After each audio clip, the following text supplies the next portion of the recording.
Saya masih belum mendapatkan hidayah kepada sunnah. Beliau sudah mendakwahkan, dan dakwahnya beliau sampai hari ini tidak ada perubahan. Tahu kisah Ustadz Yazid dulu di Serbu tahun 98, 1000 pemuda preman sampai rumah beliau hancur. Ana ngomong sama beliau, Ustadz kayaknya perlu cerita. Cerita apa? Cerita perjuangan. Bagaimana dulu, bagaimana antum menyampaikan agama Allah ini. Sekarang baru terasa. Bagaimana beliau diusir dari satu masjid ke masjid lainnya. Bismillahirrahmanirrahim.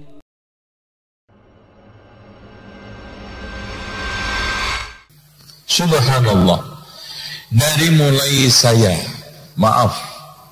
tahaddus bin ni'mah. Saya dulu itu masuk Libya NO, mendapati beliau itu sudah mendakwahkan sunnah. Ya. Saya masih belum mendapatkan hidayah kepada sunnah. Beliau sudah mendakwahkan, dan dakwahnya beliau sampai hari ini tidak ada perubahan. Tauhid, akidah, manhaj, memberikan peringatan kepada umat akan bahaya syirik, bid'ah, dan khurafat. Dan sampai hari ini dakwah keduanya adalah mubarakah, diberkahi oleh Allah. Demi Allah ya ikhwan, dulu tidak ada istilah sunnah dikenal oleh masyarakat awam. Ya, tidak ada. Ya, ketika saat saya di Libya, beliau sudah kutu buku, membaca buku, menghabiskan waktu-waktu dan umur remajanya di maktabah, di perpustakaan Libya. Syekh Abdul Hakim Addad, semoga Allah merahmati beliau, semoga Allah Subhanahu wa ta'ala menjaga beliau. Terus kemudian ada murid-muridnya, dan semua yang mentahdir beliau adalah murid-muridnya. Kurang adab. Wallahi ya ikhwan, murid seperti ini ilmunya tidak berkah. Siapa yang menunjukkan ke jalan kebenaran? Perantara siapa? Sementara Rasulullah SAW memberikan suatu apresiasi, la ayyahdiyallahu bika rajulan wahidan khairun laka min humrin na'am. Seandainya ada orang yang mendapatkan petunjuk lantaran kamu satu saja, satu, ya, satu, apalagi masya Allah, ya, di timur, di barat, di Sumatera. Sebelum da'i ada, yang membuka siapa? Ustadz Yazid, Ustadz Abdul Hakim. Di Lombok, sebelum ada dakwah sunnah, yang membuka siapa? Saya yakin di sini adalah murid-muridnya, semuanya murid-muridnya Ustadz Yazid, Ustadz Abdul Hakim. Terus kemudian muncul anak-anak ingusan mengikuti hawa nafsu, pengen tenar, pengen dapat jamaah dengan cara mencela, menghina, menjatuhkan. Wallahi ya ikhwan, semua kalimat-kalimat yang dia sampaikan akan menjadi saksi keburukan di hari kiamat.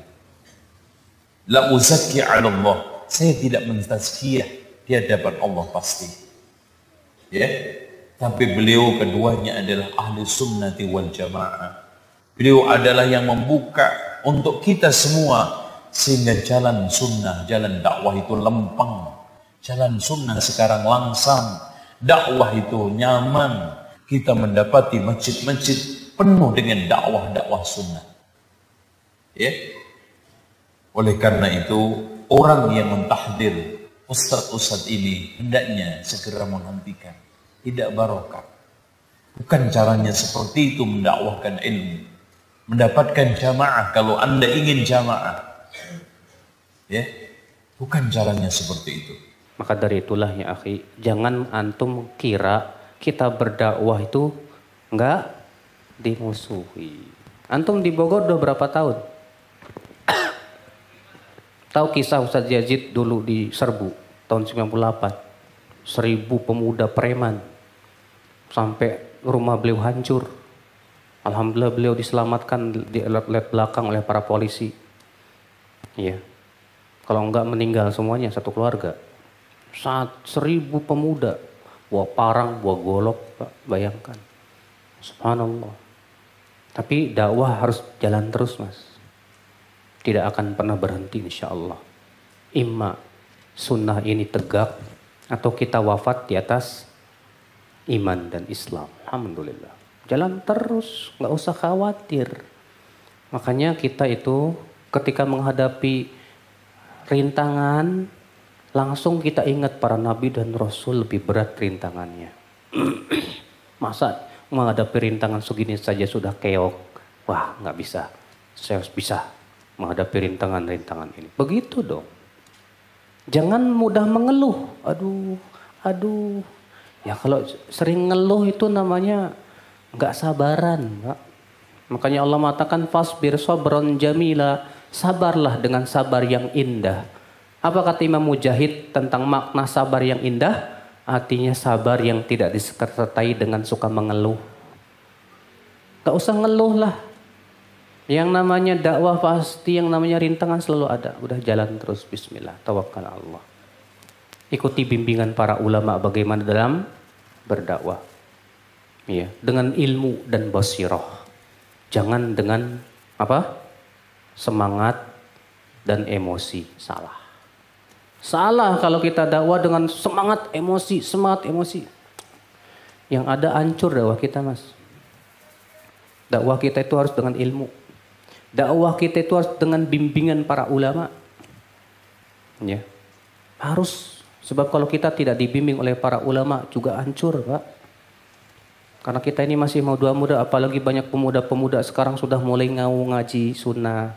Yang namanya pemuda kan perasaannya lagi wah, ya kan? Semangatnya lagi berkobar-kobar ini. Lah kalau semangat tok berkobar-kobar, bahaya juga. Harus diikat dengan ilmu. Supaya apa? Supaya perjalanan dakwah itu sesuai dengan manhaj para nabi dan rasul. Tidak menyimpang. Hasil bukan tujuan kita. Yang penting dakwah kita sesuai dengan manhaj para nabi dan rasul, tidak itu yang terpenting. Adapun hasil bukan urusan kita, itu urusan siapa? Allah Jalla wa Ala. Maka kadang-kala kita ngelihat ya ustadz-ustadz yang senior ya, hafizahumullah ta'ala. Bagaimana mereka berdakwah.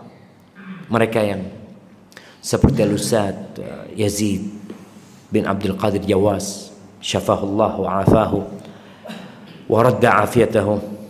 Bagaimana beliau berdakwah. Ana pernah ke rumahnya beliau.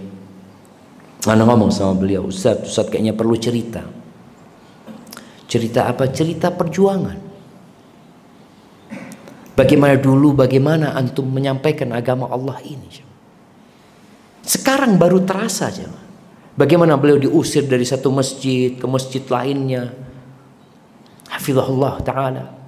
Sampai beliau pernah cerita ketika ngajar dulu di Dewan Dakwah.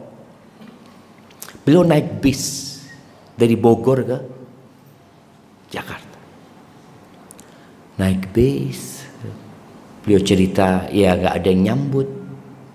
Turun dari bis, makan siang beliau di warung di depan Dewan Dakwah. Makan di situ. Habis itu beli air untuk diminum di meja kajiannya. Sendiri. Beliau habis kajian, sampai beliau cerita kajian tambah rame, tambah banyak hadir. Tapi nggak ada yang nawarin mau nganterkan untuk nganterkan pulang. Sekarang Ustadz, masya Allah, antum lihat anak jemput pakai mobil Lexus, pakai patwal. Kita dikasih kemudahan sekarang jamaah. Tapi kemudahan ini dibangun di atas perjuangan mereka dulu itu jamaah. Cuma kita kadang nggak sadar kita itu jamaah.